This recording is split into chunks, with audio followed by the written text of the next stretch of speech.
2 juga.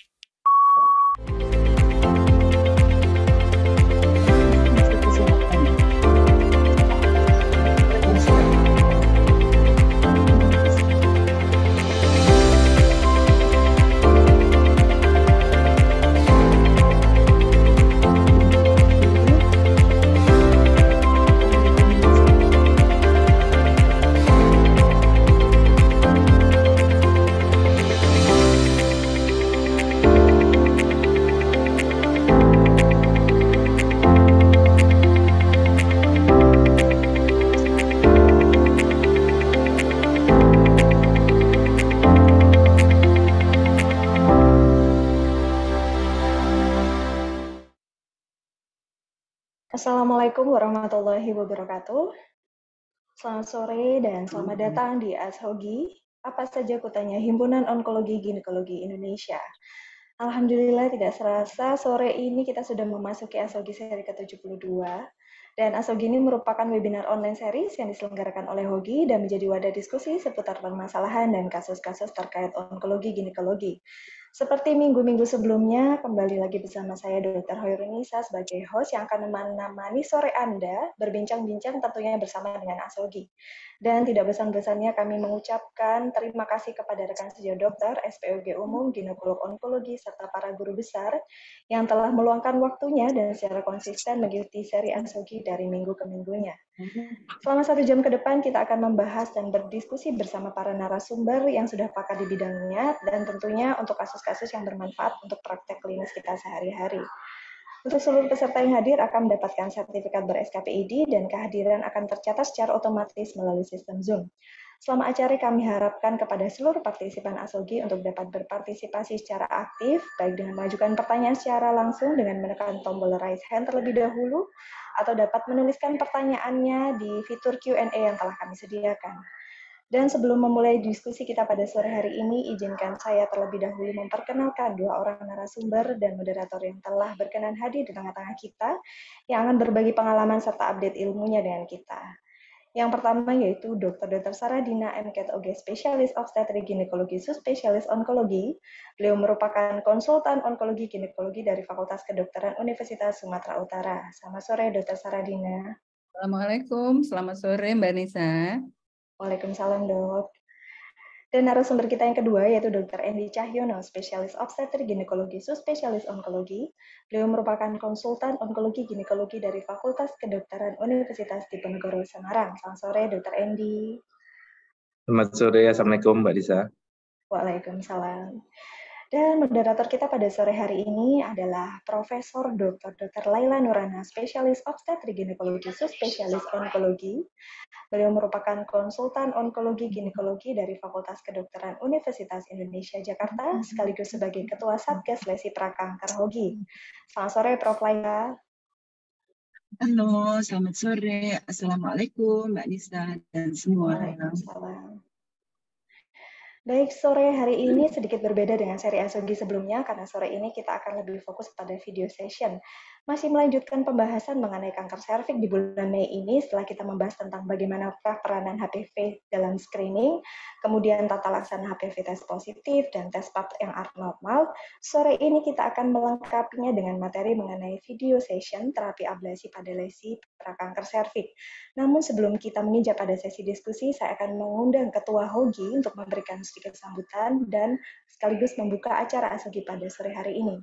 Kepada Dr. Brahmana Askanda, Spesialis Obstetrik Ginekologi Subspesialis Onkologi, kami persilahkan. Ya, Assalamualaikum warahmatullahi wabarakatuh. Selamat sore.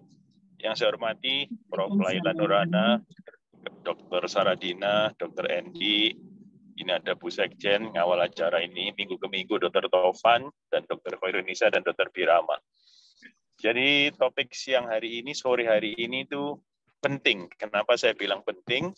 Karena bisa dikerjakan oleh siapapun. Tidak harus onkolog yang mengerjakan itu. Nah, ini para pakarnya akan mempresentasikan video, dan nanti bisa didiskusikan A sampai Z-nya, apakah harus lokal anestesi ataukah harus general anestesi, bagaimana kalau saya menggunakan laser, bagaimana kalau alatnya setelannya gimana, monggo nanti didiskusikan, karena sayang kalau misalnya tidak banyak pertanyaan. Jadi dimanfaatkan karena narasumber-narasumber orang-orang sibuk, orang-orang hebat semua. Sekali lagi apresiasi, terima kasih banyak sedekah ilmunya. Dan juga untuk para loyalis acara ASHOGI, terima kasih banyak dari minggu ke minggu sudah mengikuti acara ASHOGI. Tidak terasa sudah yang ke-72 ya, Dr. Khairunisa kalau saya tidak salah ya. Apa mungkin saya mudah-mudahan nanti benar dokter. Betul ya, dan nanti mudah-mudahan terus-menerus kok ini acara ini, dan mungkin nanti akan berulang juga topiknya, nggak apa-apa, sebagai refreshing kita. Terima kasih banyak, semangat selalu, sehat selalu semua. Wassalamualaikum warahmatullahi wabarakatuh.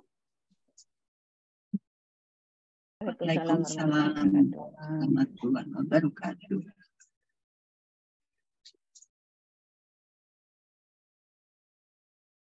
Brahmana dalam perjalanan kemana itu?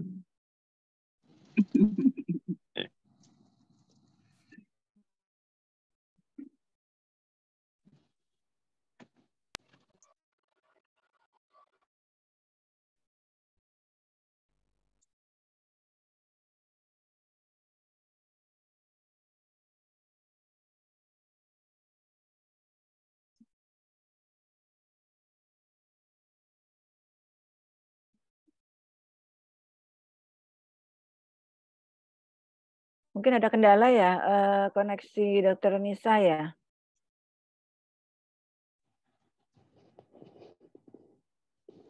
Baik, Prof. Monggo, Prof. Laila, mulai ya. aja, Bro. Betul ya. Baik, untuk mempersingkat waktu, silakan Prof. Laila untuk mengambil alih acara ini selaku sebagai moderator. Silakan, Ya. Prof. Spontan, alhamdulillah Ketua dan Ibu Sekjen telah mempersilahkan acara ini. Baik, sejawat yang berbahagia, Assalamualaikum warahmatullahi wabarakatuh. Mudah-mudahan keselamatan, keberkahan dilimpahkan untuk kita semua. Sore hari ini kami bersama dengan Dr. Saradina, Magister Kedokteran, dan juga Dr. Endi Cahyono, semua SPOG ya pastinya, akan berbagi dan sharing benar yang disampaikan oleh Dr. Brahmana tadi. Metode yang akan disampaikan yaitu adalah terapi ablasi pada lesi prakanker serviks. Ini tidak saja harus onkologi ginekologi, tetapi dapat tentu oleh spesialis obstetri ginekologi, bahkan dapat juga dilakukan oleh sejawat dokter umum dan juga kawan-kawan bidan. Tidak memperpanjang waktu, saya persilahkan kepada Dr. Endi terlebih dahulu ya. Betul? Ya, baik. Saya persilahkan Dr. Endi Cahyono. Terima kasih Prof. Laila. Saya izin share screen.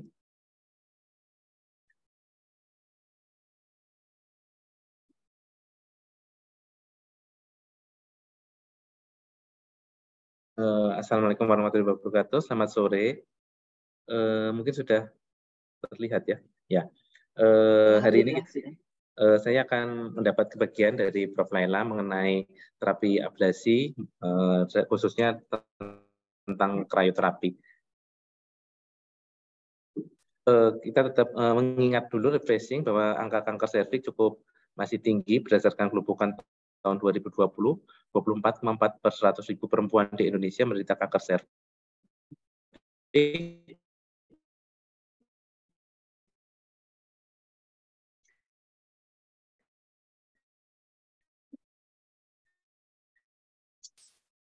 Link saya atau link ini?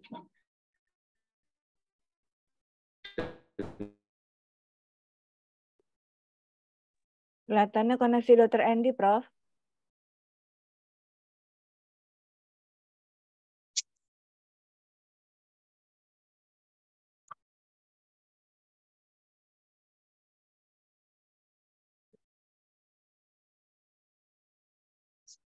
kita bertukar dulu atau alhamdulillah, insya Allah, bismillah. Silahkan Dr. Andy.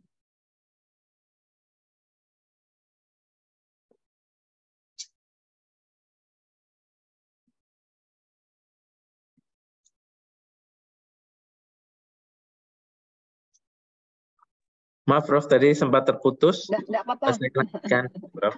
Nggak apa-apa, alhamdulillah masih dapat nyambung lagi.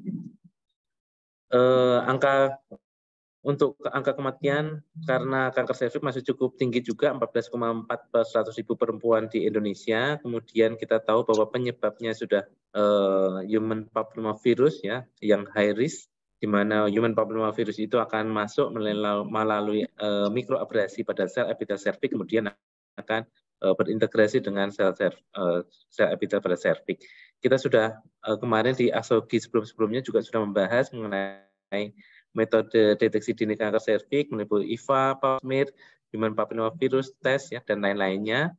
Di mana tentu saja kita mengingat juga mengenai IVA, bahwa IVA pemberian asam asetat akan menyebabkan kita akan mendapatkan lesi acetoacetate. Kenapa ini saya bahas? Karena ini juga akan tetap membantu untuk kita melakukan terapi lesi prakanker, baik itu ablatif, ablasi, maupun dengan eksisi. Ini prosedur untuk pemeriksaan IVA, saya refreshing juga, di mana kita akan memberikan usapan asam asetat 3-5%, kemudian dalam waktu 1 menit kita akan melihat gambaran lesi acetoacetate, lesi putih, dengan mengidentifikasi dulu SSK-nya. Setelah ini baru kita akan menuntun kita untuk melakukan terapi. Dalam hal ini, hari ini kita membahas tentang terapi ablasi. Di mana tempat terapi ablasi pada algoritma HOGI kita, ya, algoritma POGI kita, ya, di mana kalau kita melakukan screening dengan tes IVA dan didapatkan tadi lesi acetoacetate yang positif, maka kita dapat melakukan krioterapi ataupun TCA. Apabila mungkin tidak memungkinkan dilakukan, tidak memenuhi syarat, atau mungkin tempat yang tidak memungkinkan, kita bisa merujuk untuk dilakukan, kita lakukan di rumah sakit dengan elektrokauter atau dengan terapi eksisi. Ini tempat kalau kita melakukan pemeriksaan meliputi Pap smear, kita bisa mengkombinasi dengan human papillomavirus test, ataupun dengan yang paling penting adalah pandangan mata, yaitu bisa menggunakan IVA maupun dengan bantuan alat yang lebih canggih, yaitu dengan kolposkopi. Ini kalau kita mendapatkan high grade seal, ya, atau maka kita mungkin tidak tepat kalau kita melakukan dengan cara ablasi. Kita akan melakukan dengan terapi eksisi. Terapi-terapi sendiri kita banyak untuk melakukan pengobatan pada lesi prakanker, meliputi ablasi, eksisi, ya, di mana ini ablasi termasuk krioterapi dan termasuk juga TCA, ya. Eksisi kita pada topik sebelumnya sudah ada video session mengenai lip LEDS konisasi. Ada perbedaan antara krioterapi dengan lip LEDS atau konisasi, di mana krioterapi mungkin relatif lebih mudah untuk melaksanakannya, ya, dengan biaya yang lebih kecil, komplikasi lebih kecil, ya. Namun mungkin angka recurrent yang cukup lebih tinggi dibandingkan terapi-terapi yang lain. Untuk kriteria yang kita lakukan untuk apabila untuk melakukan terapi, sebelumnya kita tentu saja harus ada beberapa kriteria, yaitu bahwa waktu kita melakukan pemeriksaan itu bukan merupakan suatu kanker invasif, ya. Kemudian zona transformasi harus sepenuhnya terlihat, dan kemudian harus memenuhi syarat di mana probe dari krioterapi atau alat untuk ablasi memenuhi semua permukaan epitel yang patologis, ya. Bila itu tidak memenuhi syarat untuk terapi ablasi, maka kita bisa melakukan terapi yang lain, yaitu dengan terapi eksisi.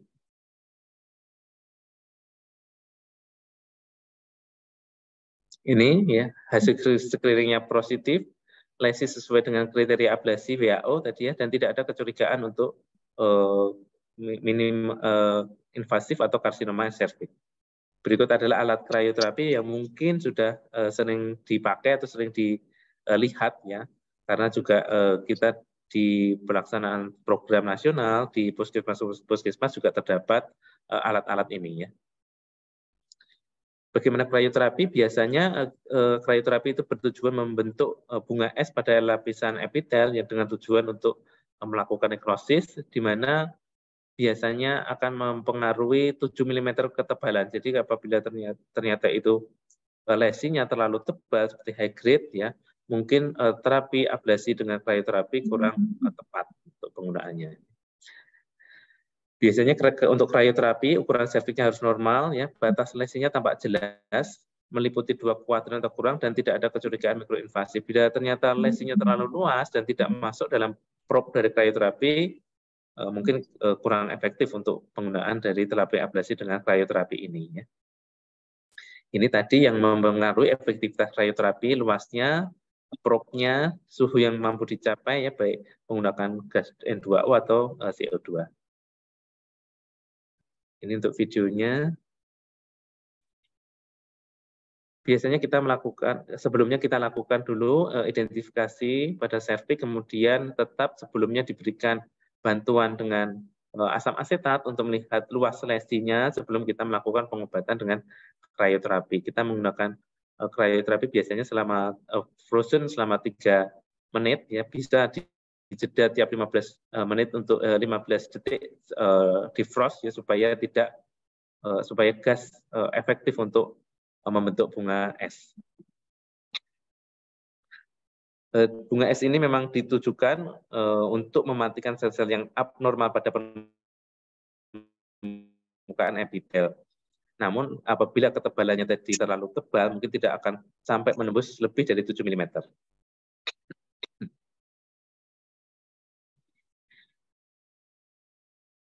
Setelah 3 menit, maka kita bisa melakukan pengulangan, tapi dengan jeda waktu 5 menit sebelum kita melakukan frozen atau krioterapi selanjutnya.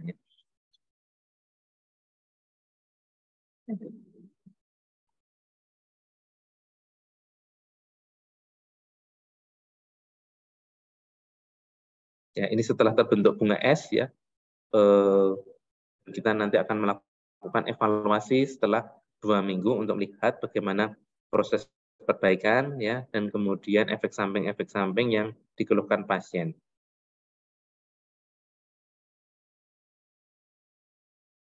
Efektif, tekniknya mudah, tidak perlu suatu aliran listrik, ya, karena bukan elektrosurgery dan tidak perlu anestesi. Namun untuk jenis 3 mungkin kita harus melakukan double freeze, ya, dan kerugiannya adalah kita tidak mendapatkan spesimen patologi anatomi. Dan tentu saja perlu pemahaman kembali mengenai SSK atau sambungan squamocolumnar, ya. Ada keluhan keluar cairannya akan lebih banyak daripada terapi-terapi eksisi. Ini yang keluhan efek samping yang kadang-kadang dikeluhkan, baik terasa kram pada saat dilakukan prosedur, kemudian adanya keluar cairan yang berlebihan, kadang-kadang spotting, dan ada juga keluhan terjadinya infeksi. Kemudian dibandingkan dengan beberapa terapi eksisi seperti LIP, mungkin rekarensi krioterapi lebih tinggi dari meta-analisis, tapi ternyata itu tidak signifikan secara statistik. Kemudian untuk residu, krioterapi juga lebih banyak daripada terapi LIP, tapi juga secara statistik tidak signifikan.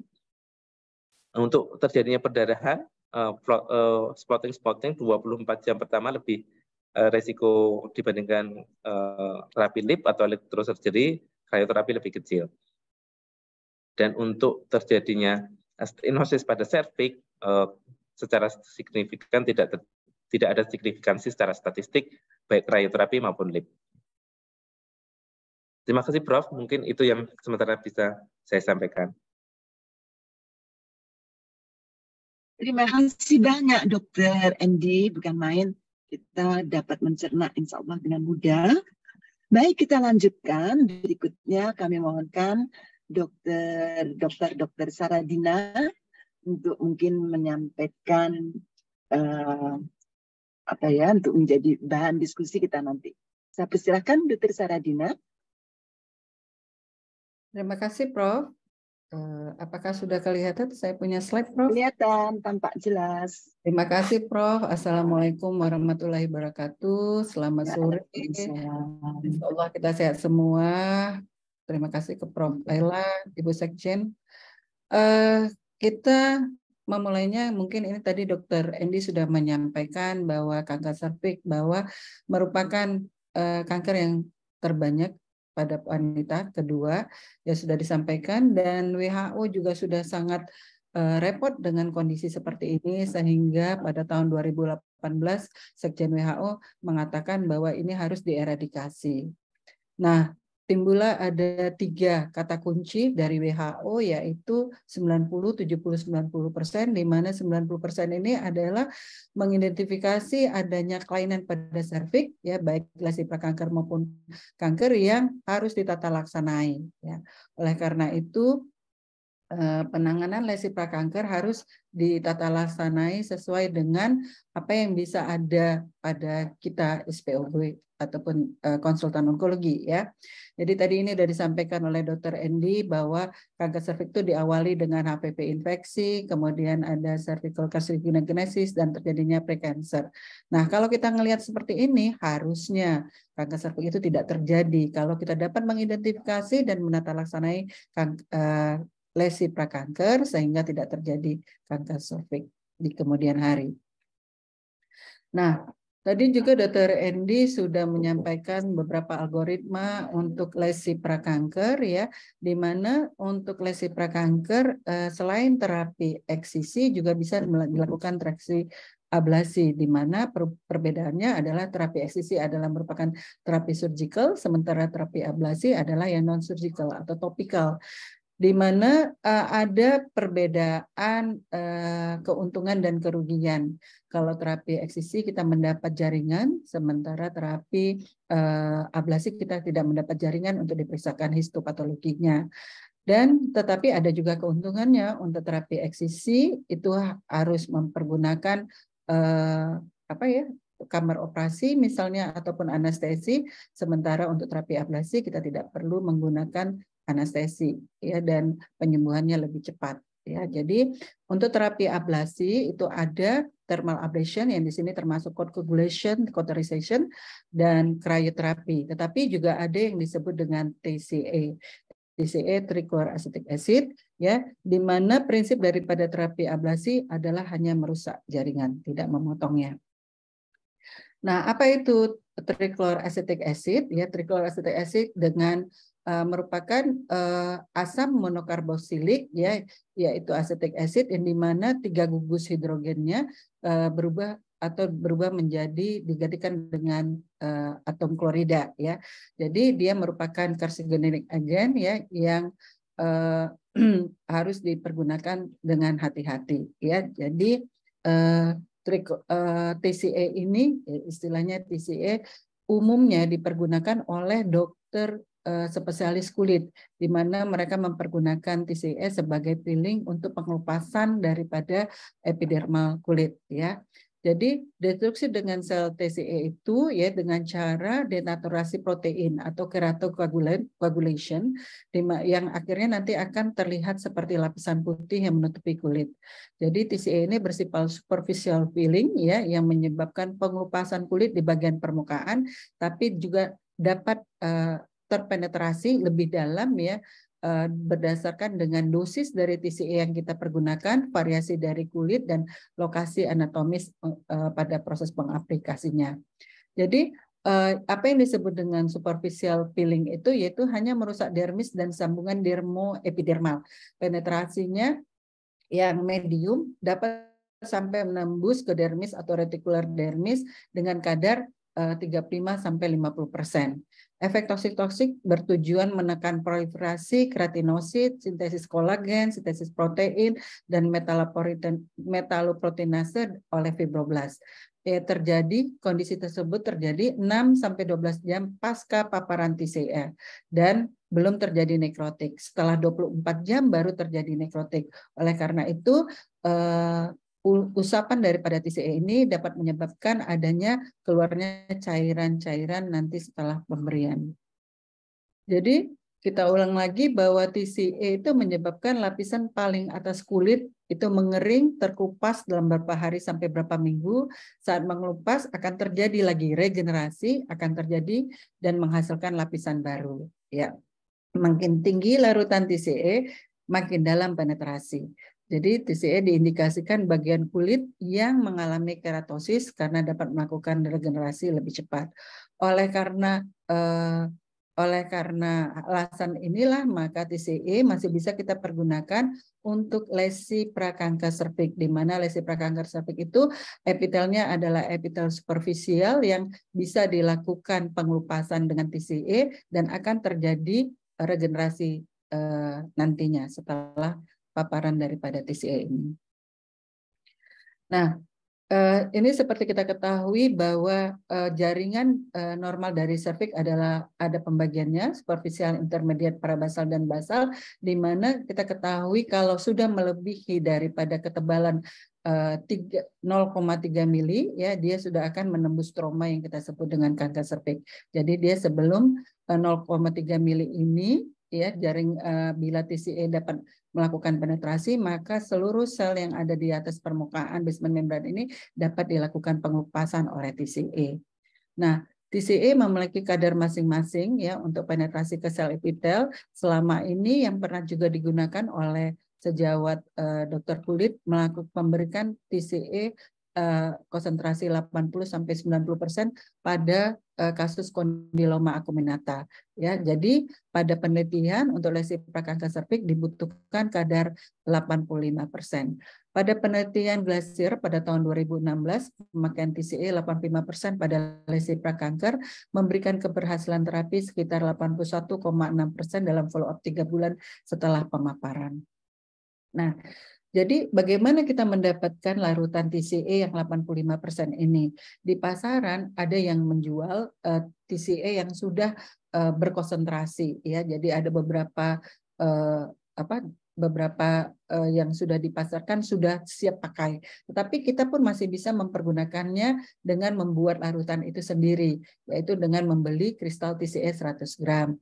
Nah, ini dokter, jangan pula kita membelikan TCA ini di apotek, tidak ada ya, tidak dijual di apotek, tapi kita harus membeli di toko bahan kimia ya. Kemudian cara pembuatannya untuk mendapat konsentrasi 85% ini dengan rumus yang biasa kita ketahui C1V1 sama dengan C2V2 ya, berdasarkan konsentrasi dan volume yang kita inginkan. Jadi 85 gram TCA ditambah dengan cairan Aquades 100 cc, maka bila kita larutkan itulah yang kita sebut dengan TCA dengan konsentrasi 85%. Nah, TCA yang 85% ini dapat disimpan ya dalam wadah, botol atau kaca yang ditutup ya, dapat kita simpan sampai 1 bulan. Jadi sangat mudah sekali ya penyimpanannya, tidak sama dengan asam asetat yang harus kita buat pada saat kita melakukan pemeriksaan. Tapi pada larutan TCA ini kita masih bisa menyimpannya sampai 1 bulan. Asal wadahnya diletakkan pada suhu ruangan yang terhindar dari paparan sinar matahari langsung dan suhu yang ekstrim. Nah, maaf untuk video aplikasi TCA saya belum mendapatkannya dan saya juga belum pernah membuat videonya, sehingga saya akan memberikan caranya dengan teoritis, yaitu seperti umumnya kita memeriksa lesi prakanker, yaitu pasien berbaring di atas meja ginekologi dengan posisi litotomi, dipasang spekulum, kemudian kita mesti mengidentifikasi dulu zona transformasi, kemudian sebelumnya kita harus melakukan tes IVA untuk menentukan atau mengidentifikasi memang ada lesi prakanker yang akan kita lakukan tindakan. Setelah tes IVA kita mendapatkan tes IVA positif, ya, kemudian TCA tersebut, larutan TCA tersebut kita bubuhkan kepada kapas lidi yang berujung besar sehingga membasahi sekitar 5-10 cc ya, atau 6-7 mili. Kemudian tempelkan lidi kapas tersebut pada lesi di mulut rahim selama 1-3 menit sampai terlihat warna putih. Ulangi tindakan hingga mencakup seluruh lesi. Jangan lupa membuat foto dokumentasi, kemudian setelah itu dapat kita selesai melakukan tindakan, keluarkan spekulum, buka sarung tangan, kapas bahan habis pakai dibuang di kontainer sampaian tahan bocor dan alat-alat yang akan digunakan kembali direndam pada larutan klorin. Nah, pada saat kita mengaplikasikan TCA itu, nanti akan terlihat gambaran epitel berwarna putih ya. Ini pada saat setelah pemberian 40 detik ya, ini sudah pemberian sekitar 1 menit ya. Jadi sudah nampak betul paparan TCA itu menjadi perubahan epitel dari epitel yang berwarna kemerahan menjadi epitel yang berwarna putih. Nah, ini gambaran evaluasi setelah 1 bulan aplikasi TCA.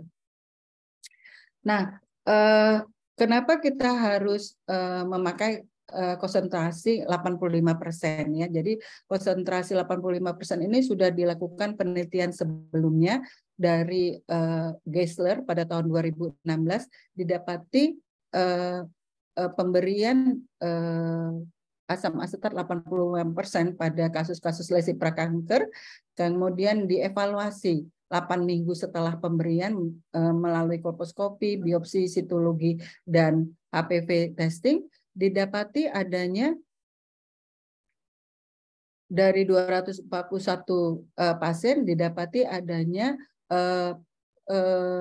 remission rate ya, remission rate-nya sekitar 80,3%. Yang disebut dengan remission rate itu betul-betul sudah tidak didapatinya lesi prakanker, ataupun adanya regression rate 87,7%, yaitu perubahan daripada lesi prakanker derajat tinggi menjadi lesi prakanker derajat rendah. Dan pada pemeriksaan HPV juga didapati clearance rate-nya hampir 80%, yaitu 73,55%. Sehingga dari penelitian ini disimpulkan bahwa regresi dan remisi serta clearance daripada HPV itu setelah 8 minggu dievaluasi sangat baik pada pemberian TCA 85%. Demikian juga pada penelitian Dr. Prof. Laila dan Dr. Doli di Jakarta mempergunakan TCA yang 85% pada pasien 40 pasien yang direncanakan untuk dilakukan operasi histerektomi. Kemudian jaringannya juga dilihat secara mikroskopik, didapati bahwa pemberian TCA itu dapat merusak lapisan sel epitel itu sedalam 1 cm, 1,16 mm pada anterior lip dan 1,01 mm pada posterior lip. Dan ini juga tidak bermakna antara anterior dan posterior lip secara statistik. Pada pemberian TCA ini mempunyai efek samping yaitu rasa nyeri setelah dilakukan pemeriksaan melalui fast scale hanya didapati fast scale-nya kurang dari 4. Oleh karena itu kesimpulan daripada penelitian ini adalah pemberian single dose daripada TCA itu cukup dalam penetrasinya.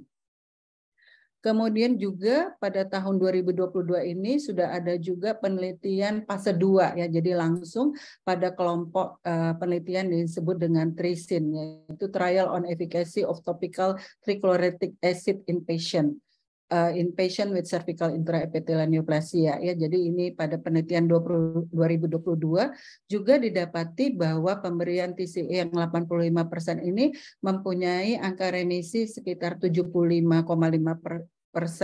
Setelah 6 bulan remisi didapati 78,4%. Di mana clearance rate pada HPV 16 dan 18 didapati 91,7% 3 bulan dan 68,7% setelah 6 bulan ya. Jadi dan didapati juga efek samping dari pemberian TCA ini hanya ringan, yaitu kurang daripada 30 menit terasa nyerinya. Nah, apakah pemberian TCA ini kita berikan sekali atau 2 kali? Ada penelitian yang meneliti apakah ada perbedaan pemberian TCA sekali atau diulang 2 minggu kemudian. Nah, dari penelitian ini juga disimpulkan bahwa tidak ada perbedaan antara pemberian sekali saja atau dengan pemberian 2 kali pada 2 minggu kemudian. Nah, juga ada penelitian apakah berbeda hasil daripada pemberian TCA dengan kita melakukan ablasi dengan krioterapi? Menurut penelitian Prof. Andriono dengan Dr. Hardana Suartono juga tidak dijumpai secara perbedaan secara signifikan antara pemberian TCA untuk destruksi daripada lesi prakanker dengan mempergunakan TCA dan krioterapi. Oleh karena itu, mungkin TCA ini bisa kita pergunakan pada kasus-kasus lesi prakanker di mana di tempat kerja kita tidak mempunyai fasilitas seperti cryoterapi, coagulation ataupun adanya electrosurgery ya.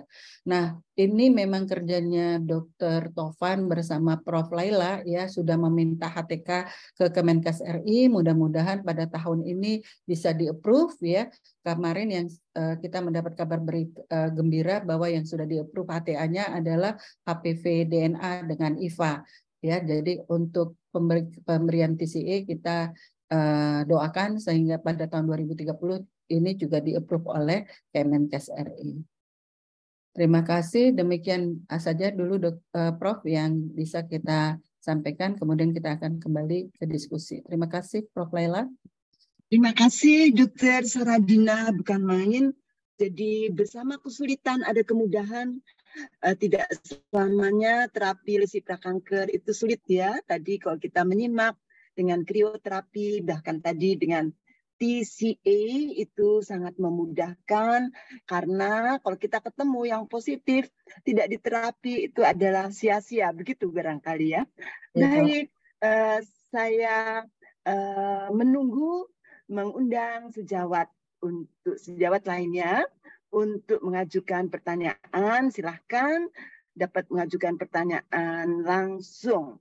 Saya lihat di sini pertanyaan yang sambil menunggu jika ada yang akan bertanya langsung. Tapi satu pertanyaan saya melihat dari Dr. Aditya Arya Putra. Ini ditujukan pada siapa ya? Mungkin pada kita semua.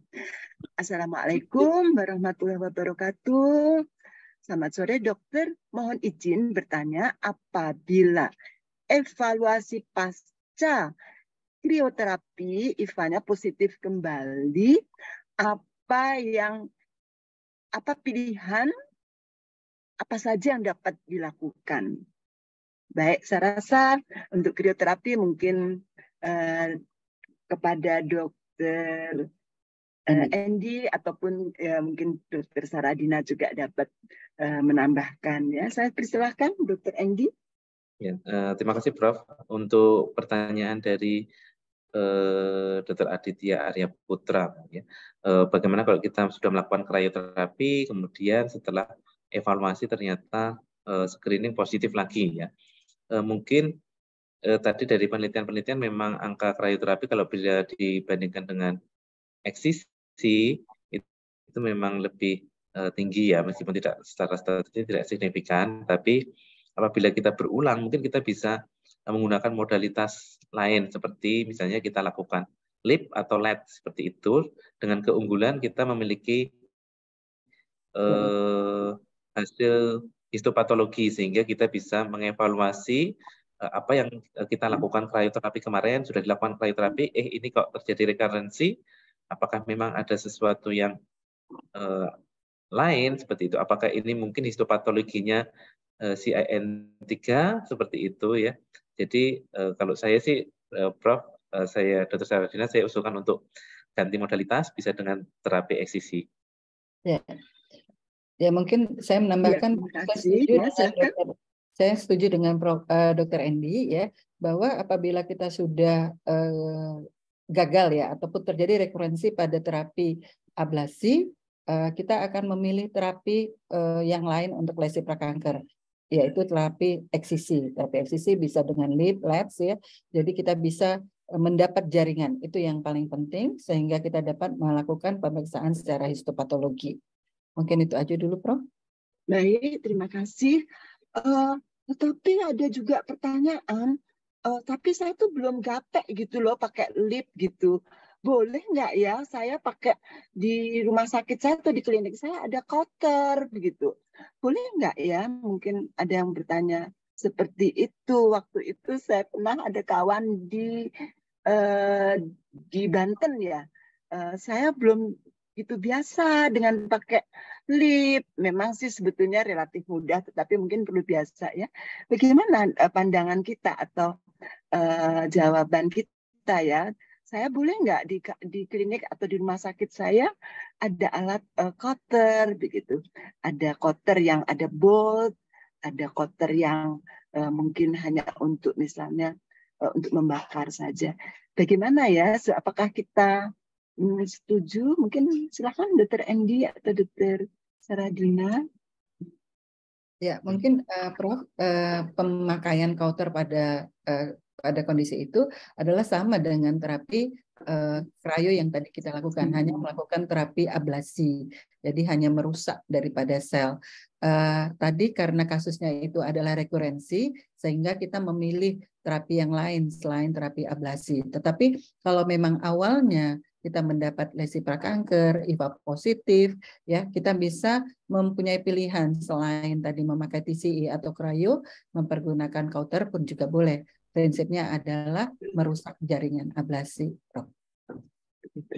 Baik, jadi boleh ya barangkali memang sih ideal tadi yang disampaikan Dr. Andy atau Dr.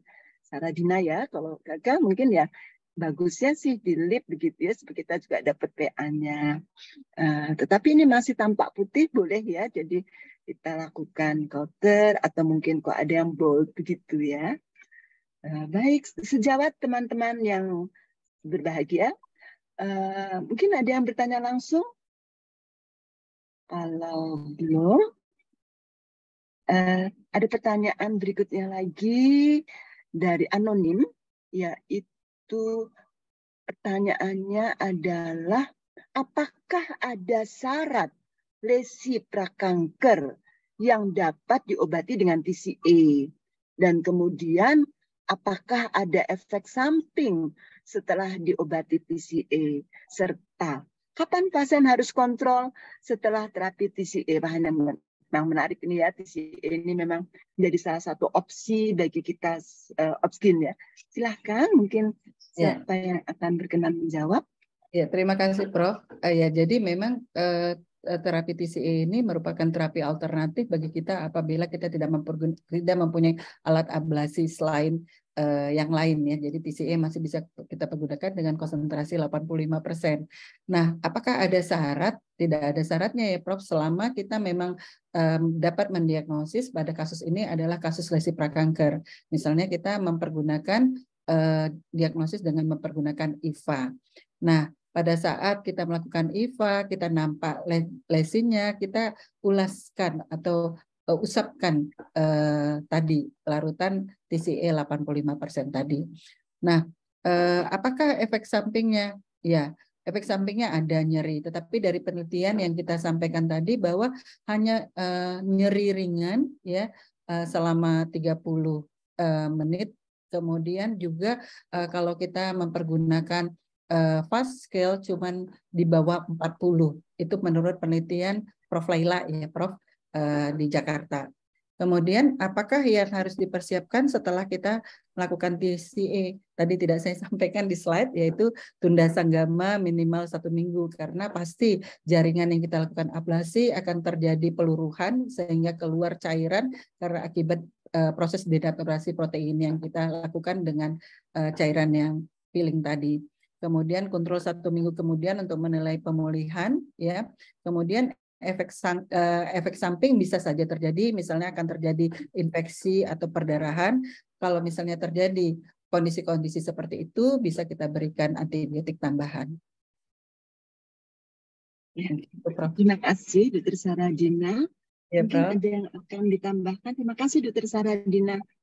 Saya rasa sangat lengkap, tapi tentu saja nanti kita juga menunggu input atau komen dari kawan-kawan ya. Kalau setelah mencoba begitu, mungkin ada komen atau sharing pengalaman juga ya.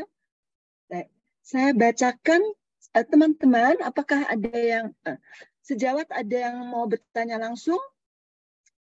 Kalau tidak, ini ada pertanyaan kembali dari anonim, peserta anonim. Putus. Ini kelihatannya terputus. Ya, terputus sepertinya ya. Sedikit mungkin menambahkan sebelum Prof. Laila sampai ya, Dr. Saradina, Dr. Endi ya, luar biasa. Saya rasa ini adalah inspirasi buat kita Bisa semua. kali ya, Dr. Saradina. Prof udah sampai. Ya, mohon maaf Prof, tadi karena Prof agak terputus, saya sedikit mengisi waktu saja, Prof. Ya, Prof menambahkan sedikit tadi yang disampaikan Dr. Saradina, ya sangat jelas sekali dan memang betul ya bahwa kita menunggu suatu wound healing ya dari pemberian PCR 85% ini di cervix gitu ya. Jadi terkait dengan itu tadi penting sekali karena efek burning ya, efek pembakaran dari TCA itu cukup dahsyat ya, bahkan sangat dahsyat. Jadi hati-hati teman-teman untuk mengaplikasikan ke cervix itu jangan sampai menyentuh vagina, apalagi keciprat-ciprat kemana-mana. Jadi biasa pemberiannya dengan lidi kapas besar ya, kemudian kita teteskan, bukan dicelupkan seperti asam asetat ya. Kalau dicelupkan dengan lidi kapas besar itu akan netes dan itu bisa kayak efek burning banget deh, luka bakar jadinya. Jadi bisa mengenai kita juga atau misalkan ke pasien dan vaginanya, kanalis vaginalisnya juga mungkin bisa terbakar. Jadi diteteskan secukupnya. Biasanya satu pasien memerlukan 2-7 cc TCA 85% tergantung luas lesinya. Begitu mungkin ya. Jadi untuk menghemat juga karena TCA dengan kondisi seperti ini semakin mahal ternyata di pasaran. Ya, begitu mungkin tambahan saya Dr. Saradina, Prof.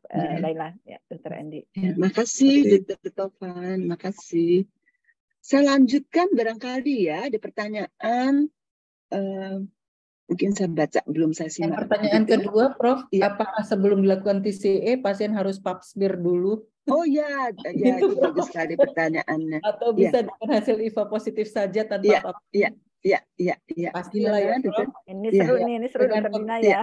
Ya, dengan pemeriksaan IVA sudah bisa. Saya rasa ini untuk sejawat Opsgin memang saya rasa bagus sekali diskusi ini. Kalau Das IVA masih perlu nggak pap smear? Silakan, terserah Dr. Saradina atau Dr. Endi. Untuk si entry kita rasa kita cukup dengan pemeriksaan IVA saja, Prof. Kemudian bila kita sudah mendapatkan lesinya, yaitu IVA positif, kita bisa lakukan pemberian terapi ablasi, yaitu terapi ablasi yang tadi saya sampaikan adalah TCA. Mungkin kalau Dr. Endi langsung di cryo untuk si entry, jadi tidak perlu sampai menunggu hasil pap smear. Mungkin itu, Prof. Iya. Boleh Endi mau menambahkan? Iya. Tapi mungkin kadang-kadang pasien juga datang dengan membawa screening yang lain seperti human papillomavirus test positif atau pap smear positif seperti itu. Kita juga tetap memungkinkan untuk dilakukan terapi ablasi di poliklinik ya. Tapi tetap dengan tuntunan bahwa kita harus melihat di mana lesi tersebut ada. Kita tetap usapkan asam asetat untuk melihat di mana lesinya, luas atau tidak, untuk memenuhi syarat dilakukan untuk terapi ablasi. Ya, makasih Dr. Endi, Dr. Saradina. Jadi izinkan saya ikut nimbrung ya, karena ini memang mohon maaf jadi keluhan bidan atau dokter umum ketika mohon maaf merujuk kepada kita dari kita sebagai SPOG. Itu ketika IVA positif, kemudian dikonfirmasi dengan pap smear.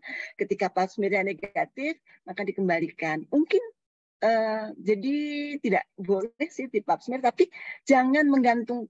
Jadi kita sebetulnya lebih konfirmasi. Biasanya kan teman-teman kalau itu kan dengan kolposkopi. Kolposkopi adalah melihat gitu ya. Jadi sekarang ini kemampuan melihatnya dengan IVA. Nah, kita memang dari HOGI menyediakan, kita mengembangkan dengan dokumentasi. Jadi seperti kolposkopi begitu ya. Dan kalau kita ada keraguan, kami juga membuka portal untuk saling berdiskusi atau mungkin saling berdiskusi atau kita konsultasi atau komunikasi. Begitu, nanti dikasih tahu nomornya ya. Begitu barangkali ya. Tapi ya kalau mau di pap smear boleh aja, tetapi jangan pap smear negatif sementara lesinya sudah tampak jelas terus dinegasikan. Begitu ya Dr. Saradina ya. Ya. Baik, tadi itu pertanyaan yang sangat penting. Boleh saya lanjutkan pertanyaan berikutnya, yaitu ini juga menarik. Ya, silakan, Dokter Saradina mungkin. Itu pada pasien dengan lesi prakanker yang sudah dilakukan cryo, eksisi TCA, apakah masih perlu diberikan vaksin HPV? Iya, saya rasa bagus sekali ini memang keseharian kita ya, karena mungkin pasien datang awalnya mau vaksin. Silahkan terserah Dr. Endi atau Dr. Endi atau Dr. Endi, ya silakan. Ya, terima kasih, Bro. Kalau kita melakukan terapi ya berarti kan untuk lesi prakanker kita melakukan terapi dengan ablasi ataupun eksisi, namun pencegahan tetap kita lakukan. Jadi vaksinasi tetap dilakukan ya, apalagi pada mereka yang sudah aktif secara seksual dan terdapat kelainan ya, kemudian kita lakukan terapi, sudah kita evaluasi baik, tetap kita sarankan untuk melakukan vaksinasi seperti itu ya, untuk mengurangi, ya tidak mungkin untuk mencegah 100%, tapi mengurangi untuk insidensi terjadinya infeksi human papillomavirus yang kemudian bisa melanjut ke persisten di masa yang akan datang. Jadi vaksinasi jalan, kemudian screening kita juga harus jalan untuk mengurangi angka kejadian kanker serviks ini. Ya. Itu, Prof. Setuju ya, Dr. Saradina? Setuju, Prof. Ya, Dr. Taufan, setuju ya. Jadi remove first, ya, then Prof. Setuju, Prof. Can give vaksinasi. Jadi diangkat dulu, apakah dengan ablasi atau diterapi dulu, atau dieksisi, kemudian dilanjutkan dengan vaksinasi. Begitu ya. Ya, Prof. Terima kasih, Dr. Endi. Jadi, apakah masih boleh diberikan vaksinasi? Ya, ini berikutnya tadi nggak apa-apa. Saya rasa memang sesuatu itu kadang-kadang perlu kita ulang-ulang. Apakah adakah cara mengetahui kadar TCA sudah berkurang? Ada yang tahu nggak ya? Saya nggak tahu nih. Karena kan dia bukan seperti itu ya, Prof. Seperti asam-asam yang bisa menguap gitu sehingga kadarnya berkurang. Sampai saat ini hanya dibilang boleh disimpan selama 1 bulan di wadah yang kering dan tertutup. Jadi kalau udah 1 bulan ya berubahlah, diganti lagi, Prof. Iya. Saya juga nggak tahu. Ada mungkin yang tahu? Mungkin. Tapi begini teman-teman, ikut nimbrung juga. Jadi kalau asam asetat untuk memeriksa IFA, kita bisa identifikasi juga tuh kadang-kadang, mohon maaf ya kalau udah lama ya, sebaiknya membuat asam asetat kan juga 1-2 hari ya. 1-2 paling lama lah 3 hari. Dan membuatnya nggak usah banyak-banyak, mungkin cukup 10 cc aja, atau mungkin 10-20 cc, jadi habis hari itu, karena juga relatif mudah dan relatif murah. Dan caranya kalau itu asam asetat, saya maaf pernah saya cium ya, kok udah nggak kecut.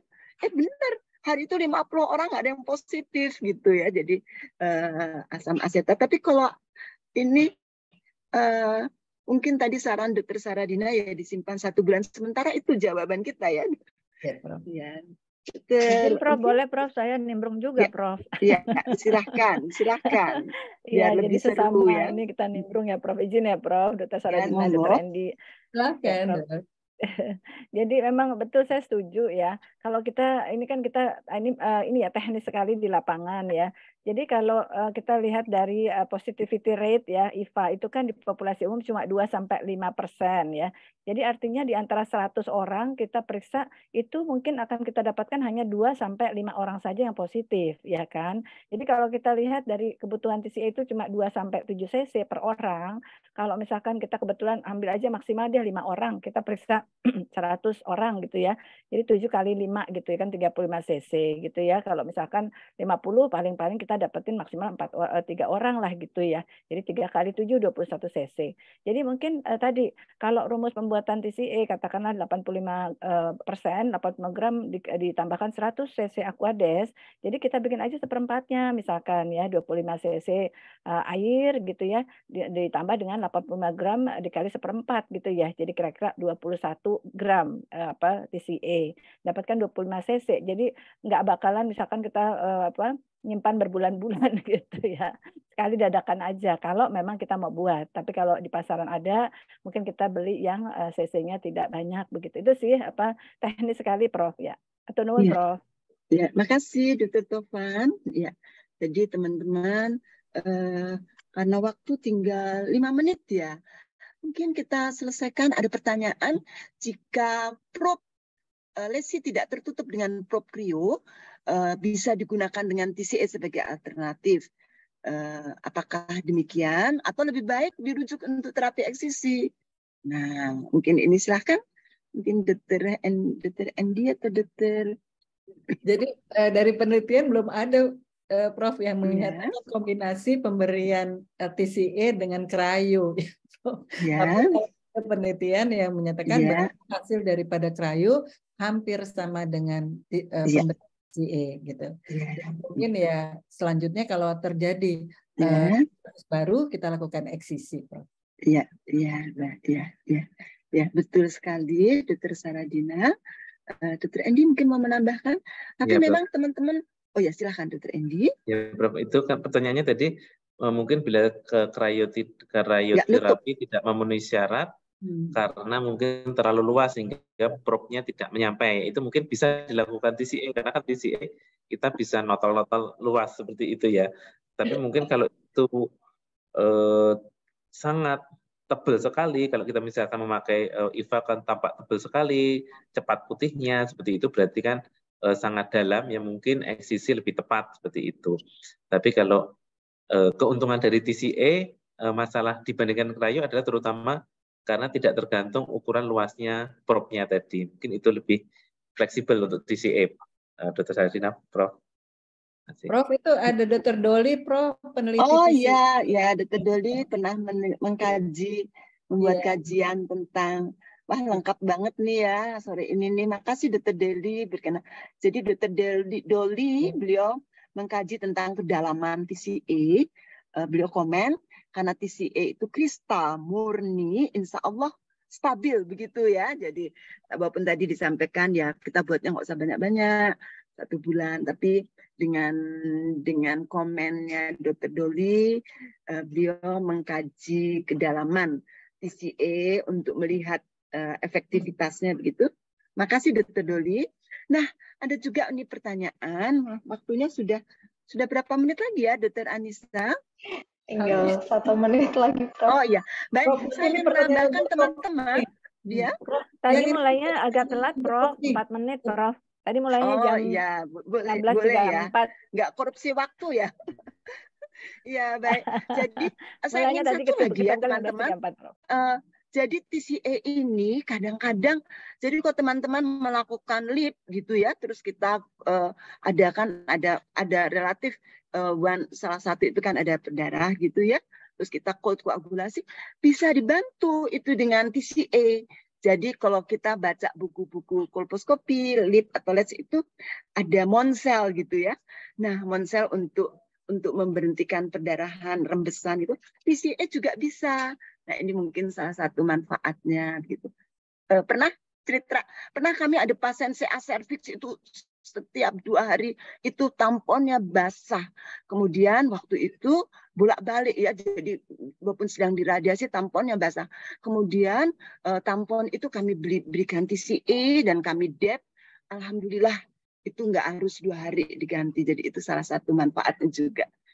Baik, silahkan. Mungkin akan ada yang menambahkan sebelum Dr. Anissa memberi aba-aba harus berakhir. Saya boleh nggak sharing sedikit saja?